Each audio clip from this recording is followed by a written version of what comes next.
vitu vitainuka. Nasema vitu viinuke. Kitu kiinuke kwako. Can somebody give me calculation between shoka na kijiti kibichi? Gani mzito? Kana nafaa kwenda chini? Kana nafaa kwa juu? Mbona iligeuka? Mbona iligeuka? Mbona shoka ikatoka juu? Shoka ni mzito wewe. Shoka ni mzito. Praise the Lord. Si mnajua mambo ya shoka?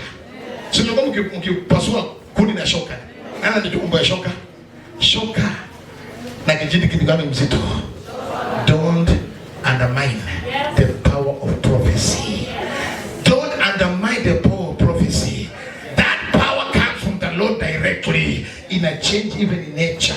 Nasema hata nature, afadhali nature ibadilike, wewe upate chako. Nasema hata kama ni nature ibadilika, nature ibadilike. Nasema nature ibadilike nipate changu leo. Tangazo sema hata kama ni nature inabadilika na ibadilike haraka sana.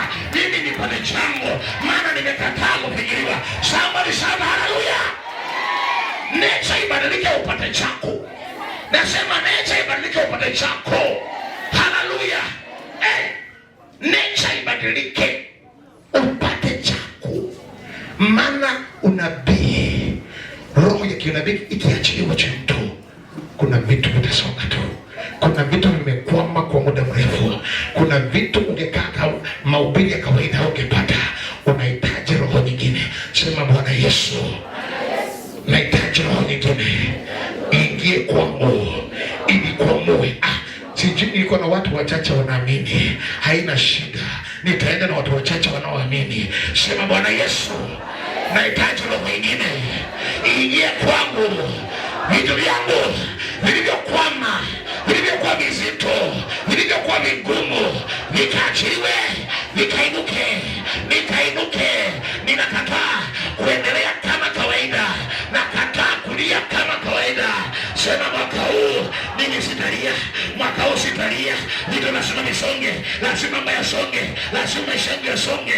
Lazima nikamwone Mungu. Declare, sema kama kuna mwaka, kama kuna mwaka nitamwona Mungu ni mwaka huu. Ambia jirani yako, ongojea uone mambo makuu. Nitatoa, mwambie ongojea kuna mambo makuu yatakayotendeka. Utashuhudia. Maana nakuahidi nitashuhudia katika madhabahu haya makuu ya Bwana katika jina la Yesu. Somebody shout hallelujah. Bwana Yesu asifiwe. Niliwapatia sticker lakini ilikuwa na kasoro. Haikuwa na scripture. Kwa maana nawapatia upya. Praise the Lord. Kwa gharama yangu. Ambia jirani yako kwa gharama ya apostle. Hii kwa gharama ya nani? Hallelujah. Kwa maana nawapatia upya moja moja. Ile ingine ilikuwa sawa lakini alisahau kuweka scripture. Na wakati mahali scripture imetolewa, hiyo maneno inakuwa mere words. You see how the devil is a liar. See how the devil is a liar. Yeah, anataka kunalify ati hii prophetic word. I nalify kwa mlango wako, weke neno tungo nasoma na hii quote ni nzuri. Ni kama alitoka ama ni ya Martin Luther King ama ni ya Obama ndiye aliandika hii quote. Hii quote imekotiwa na nani? Hiyo tunakataa. Akiangalia quote aende kwa maandiko. Mwambie mtu aende kwa maandiko apate kile Yesu amesema kwa ajili yako mwaka huu na itatendeka kwa jina la Yesu. Somebody patie mtu hii. Hallelujah. Nasema hivi, umemiss the point. Matunda haya umemiss tunda la maana mawili. Matunda ya maana mawili. Mawili umemiss. It is not complete. Hallelujah. Ama niliwaambia kwa haraka. Hapa unafaa uende na watu. Watu wakisonga na watu. Ingia kwa mtandao tafadhali. Ezekiel chapter 47. We are going to talk about the fruits. Tunaenda kuongelea matunda.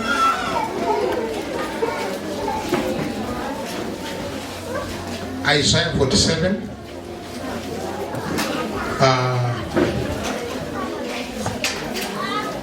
Ezekiel 47.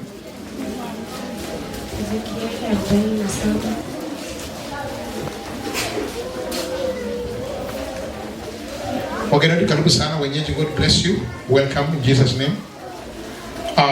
Tusome tu chapter 47 hiyo verse 1 mpaka tufike verse 12. Isaiah 47 verse 1 mpaka 12.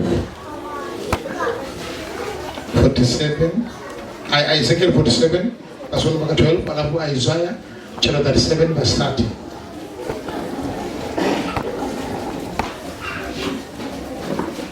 Ezekiel chapter 47 from verses 1 to 12. And behold, waters issued out from the under the threshold of the house eastward.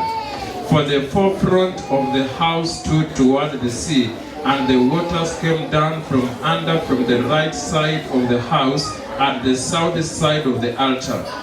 Then brought he me out of the way of the gate northward, and led me about the way without unto the altar gate by the way that looks eastward, and behold, there ran out waters on the right side.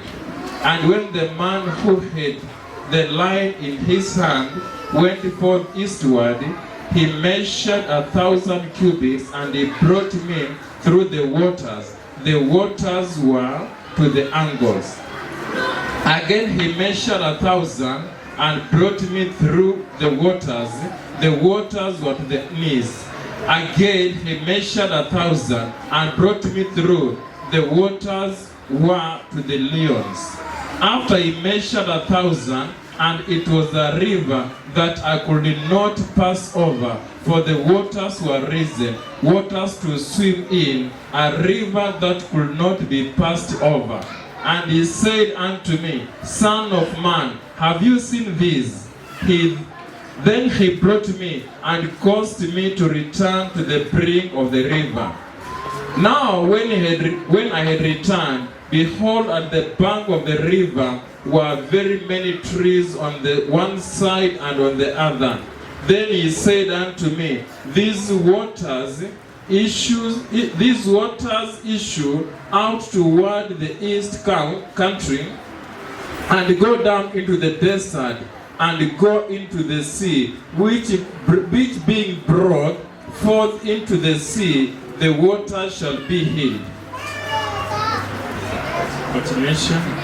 And it shall come to pass that everything that lives, which moves whithersoever the river shall come, shall live. And there shall be a very great multitude of fish, because these waters shall come thither, for they shall be healed. And everything shall live whither the river comes. And it shall come to pass that the fishers shall stand upon it from Engedi even unto Enkiglaim. They shall be a place to spread forth nets. Their fish shall be according to their kinds, as the fish of the great sea, exceeding many. But the mere place thereof and the marishes thereof shall not be healed, they shall be given to salt. And by the river upon the bank thereof, on the side and on that side, shall grow all trees for meat, whose leaves shall not fade, neither shall the fruit thereof be consumed. It shall bring forth new fruit according to his month, because their water shall issue out of the sanctuary, and the fruit thereof shall be for meat, and the leaf thereof for medicine. Amen. Praise the Lord. Amen. Isaiah chapter 37, 30. Verses 30. Isaiah chapter 37 verses 30, the Bible says, And this shall be a sign unto you. You shall eat this year such as... Sasa ungekuwa unapigia makofi mazuri kwa sababu ya kitu mzuri. Now, praise the Lord. God gave me this word. This will be a sign for you, Ezekiel. This year you will eat what grows by itself. And the next year, what springs from that. But in the third year, sow and reap. Plant your vineyard and eat their fruits. There is a plan that God has for us. This plan includes 2 years. Mpango huu ina miaka miwili. For 2 years. Kwa miaka miwili. You will eat from what grows for itself. Utakula kile ambacho kinajikuza.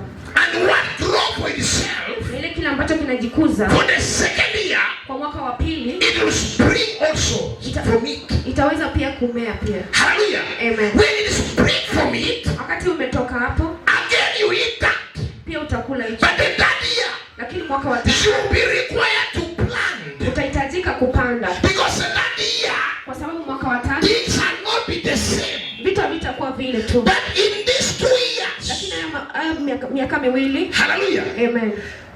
The spirit of struggling too much will not be there. Roho ya kung'ang'ana sana itakuwa hapo. People will make it easily. Watu wataweza kwenda mbele rahisi. The struggle too much will not be there. Kung'ang'ana sana itakuwa hapo. This is a prophetic word. Hii ni neno la kinabii. You know this was not the whatever was happening at the moment. Kile si kile ambacho kilikuwa kinafanyika wakati huo. Things were very tough at that time. Vitu vilikuwa vigumu wakati huo. But Isaiah came with the word. Lakini Isaiah akakuja na neno. To speak upon the people of God. Tuongea juu ya watu wa Mungu. To bring them the plan of God. Kwa kuhusu mpango wa Mungu. Tell your neighbor. Ambia jirani. You need to enter into the plan of God. Unahitaji kuingia katika mpango wa Mungu. Hallelujah. Amen. Now Isaiah is coming. Sasa Isaiah anakuja with the perfect plan of God. Na mpango mkamilifu wa Mungu. Upon the people of God. Juu ya watu wa Mungu. Whom God has loved. Mungu ambaye Mungu amewapenda. I've seen whatever you've gone through. Nimeona kile ambacho mmepitia. And because you did not plan. Na kwa sababu hamkuwa mmepanda. I am involved. Mimi Mungu niko katikati yake. In whatever you are supposed to eat. Ndani ya kile ambacho ulikuwa unapaswa kukula. You did not plan well. Hamkuweza kupanda. You did not have anything. Haukuwa na chochote. But my plan is. Lakini mpango wangu ni. I am going to bring forth something. Ninaenda kukuza kitu. The things will grow itself. Vitu vitajikuza vyenyewe. Now for you. Na wewe. I'll give you to eat. Nitakupatia tu ukule. In other words. Kwa maneno mengine. There's people who are not qualified to have something. Kuna watu ambao hawajahitimu kukua. Maybe you come from a family. Labda unatoka katika familia. Where nobody was qualified to be blessed. Ambaye hakuna mtu amehitimu kubarikiwa. Where nobody has ever been blessed. Ambaye hakuna mtu wote ashaibarikiwa. If you come from such a family. Kama unatoka katika familia kama hiyo. Your family has no qualification. Inamaanisha kwamba familia yako haijahitimu. Blessing. Haijahitimu kubarikiwa. Hallelujah. Amen. Nobody is qualified. Hakuna yeyote amehitimu. To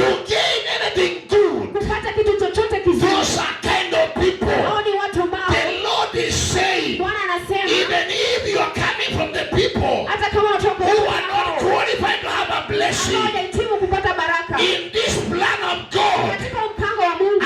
God will qualify you. Mungu nitakuhitimisha. Because what you require. Kwa sababu kila unahitaji. Is to eat what has grown by itself. Kula kile ambacho kimejikuza kenyewe. Kwa maneno mengine. God will involve himself in your business this year. Bwana atajiingiza katika shughuli yako mwaka huu. Am I talking to right people? Ninaongea na watu. I say in other words. Nasema kwa maneno mengine. God the Father will involve in your business, your life this year. Mungu mwenyewe atajishughulisha. God will involve himself. Mungu atajishughulisha. After God involving himself in your business, in your life, kwa maisha yako, things will begin to work. Vitu vitaanza kufanya kazi. Over your life in Jesus' name. Katika maisha yako. Because it's the word of God. Kwa sababu ni neno la Mungu. And the word of God will never return empty. Neno la Mungu haliwezi rudi. Oh, this word cannot return empty. Neno halitarudi bure. This word has to begin to work upon people. Neno lazima lifanye kazi. Beginning from first service today. Service ya leo. Beginning from this second service. I have come to declare in the mighty name of Jesus. The Lord is involved in your business. And things will never be the same. Maybe I'm talking to somebody. There is a generation curse which has been upon your life. It has been there for long because of God's involvement. Anything which has been hindering you will be broken. Will be forced to be broken. Because this word has to come to pass. Hallelujah. Amen. Sasa. Praise the Lord. Amen. The Lord's Isaiah, Mungu akanena na Isaya, speak to these people. ongea na watu hawa. Tell them, Waambie, I have a plan niko na mpango for 2 years. kwa miaka miwili. For these 2 years, Kwa miaka hizi miwili I am involving myself in the business. ninajishughulisha katika shughuli zenu. I am involving myself in the business directly. Ninajishughulisha kwa shughuli zenu kwa God is involving in your business directly. Mungu anajishughulisha kwa shughuli zako. God is involving in your life directly. Mungu anajishughulisha kwa maisha yako. There is a direct involvement. Amen. Hallelujah. Amen. And when God involves himself in your business directly, Na wakati Mungu amejishughulisha kwa shughuli zako, I say this year, nasema mwaka huu shame will not be your portion. itakuwa sehemu yako. Lack will not be your portion. Itakuwa sehemu yako. Rejection will not be your portion. Sehemu yako. Losses will not be your portion. Lack will not be your portion. Rejection will not be your portion. Because the Lord is involving himself in your business. And I have somebody who is ready to allow God to involve himself to your business, to your life. Say, Lord Jesus, I surrender to you. Involve yourself in my life. I refuse to suffer as usual. Do I have somebody who say, I refuse to suffer as usual? Lord Jesus, involve yourself in my life. Hallelujah. Now this word was to come upon them. Now the Lord was saying, it will be a sign. Hallelujah. This will be a sign that God has involved himself. When you eat what has grown by itself. Hallelujah. Whatever which you have not involved yourself in, wakati hakuna kitu ambacho umejishughulisha, it will be a sign. Itakuwa ni ishara. To show how much God is involved himself. Kuonyesha jinsi ambavyo Mungu anajishughulisha in your business. Katika shughuli zako. In your life. Katika maisha yako. As we lay the foundation. Tunapoweka msingi. May somebody receive this word. Wacha mtu akapokee neno. As we lay the foundation. Tunapoweka msingi. May this word be your foundation. Wacha neno hili likuwe msingi wako. Every long suffering and trouble, it has to it has ended, and I cannot continue as usual. You know, when God involves himself, partners of your life will be broken. Hallelujah. You will continue as usual. Things are going to be different. When the sign will be seen, the sign will be seen. Do you know that the Lord wants your life to be better? When the sign is there, the meaning of the sign means that something unusual will be happening in the life of people. People will not get whatever they think they are supposed to have. They'll get more than whatever they think. They'll receive more than whatever they think. Because the sign will follow people. You will walk in signs. You will walk in wonders. Things are going to work out for the glory of God. As we lay the foundation, my God, I declare, any evil foundation, maybe you are not here on that verse. As we lay the foundation, any evil foundation which is bringing in stagnations, lack, rejection, setback, must be broken for you to enter into a foundation and the plan of God for 2 years.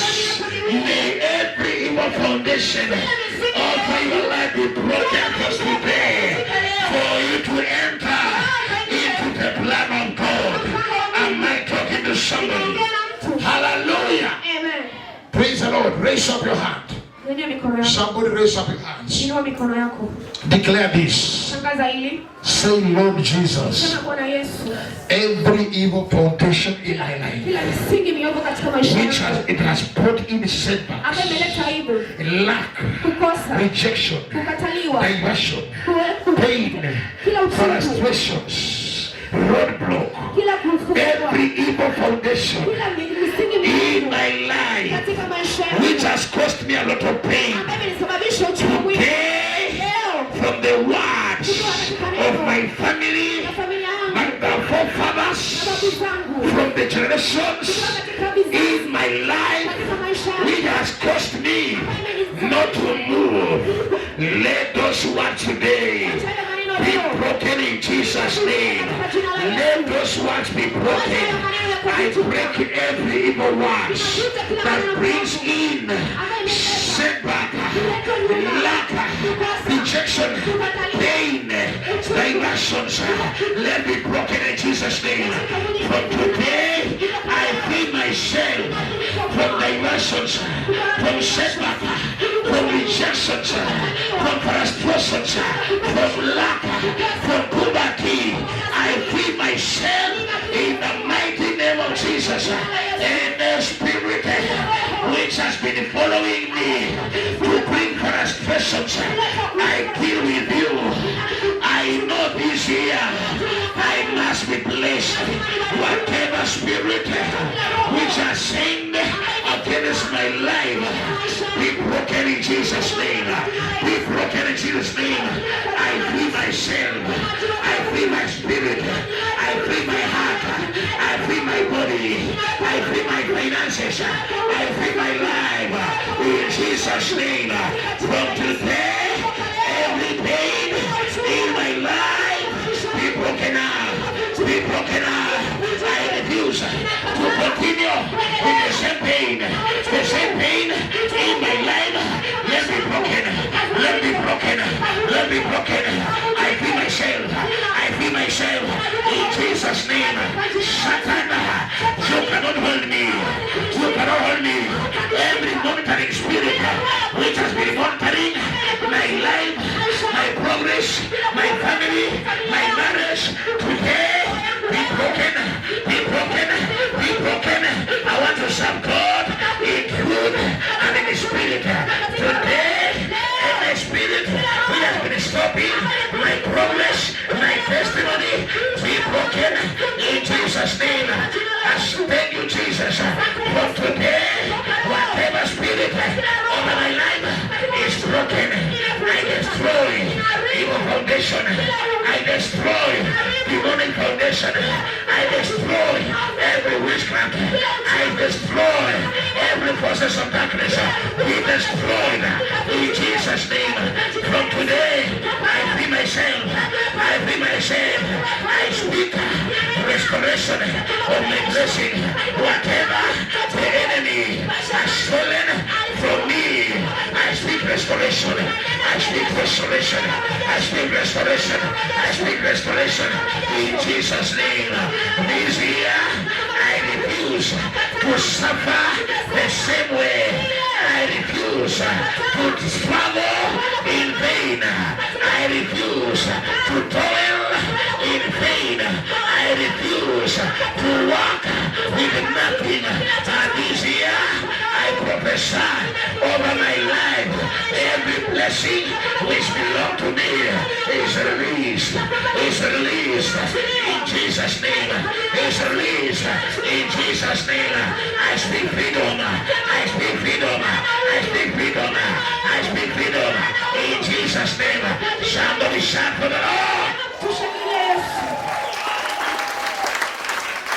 Hallelujah. Amen. Whatever foundation. Kila misingi. You know, when God came to speak to them, the Israelites, Wakati Mungu alikuwa ananena na wana wa He Israeli, brought the word. alileta neno. When people were wondering Wakati watu walikuwa how would the wanashangaa things be, vitu vitakuwaje, how things will work this year. vitu vitafanya kazi, But the Lord told them, lakini Bwana akawaambia, this is a message of the year if you don't know. hii ndio ujumbe wa mwaka. When you read, Unaposoma, it was at the beginning of the year. ilikuwa ni mwanzo wa mwaka. Listen to this. This is this will be the sign. Ya kwamba hii ndio itakuwa ishara. It was a preparation of the year. Walikuwa wanaandaliwa. This will be the sign. Hii itakuwa ndio for you, Ezekiel. Kwa Ezekiel. This year. Ya kwamba mwaka huu. You will eat what? Utakula kile. This what? Utakula this year. Mwaka huu. This year. Mwaka huu. You will eat what grows by itself. Utakula kile kinachojikuza. And the second year. Na mwaka ujao. The next year. Na mwaka wa pili. You eat what springs from that. Utakula But the third year. Na mwaka wa tatu. That year sow and reap. Pandeni mbegu. Plant vineyards and eat. Mkapande mizabibu. Their fruits. Mkale matunda yake. Hallelujah. Amen. It is very clear. This was the prophetic word for the people. Ulikuwa ni maneno ya kinabii. And as Isaiah was given the